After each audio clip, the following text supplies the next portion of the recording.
જોઈએ ઉદાહરણ 2.6 વાહનનું stopping distance.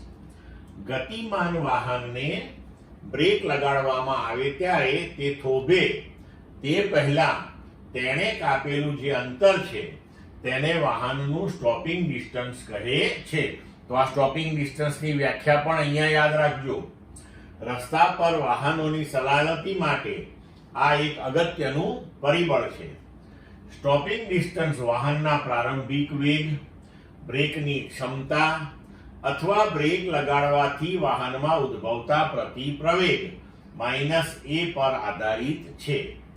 વાહન V0 અને a માટેના પદમાં સ્ટોપિંગ ડિસ્ટન્સનું સૂત્ર મેળવો.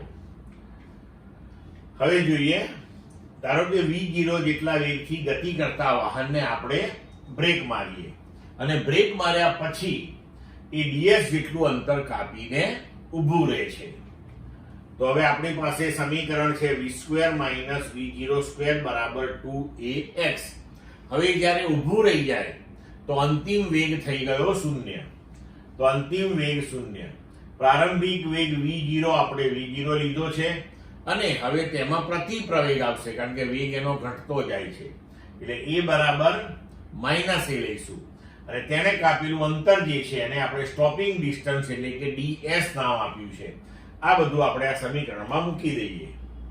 તો 0 - v02 બરાબર -2ads.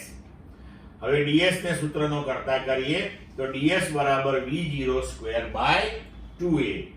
તો સ્ટોપિંગ ડિસ્ટન્સ એ વાહનની પ્રારંભિક ઝડપના વર્ગના સમપ્રમાણમાં હોય છે. ક્લિયર મિત્રો?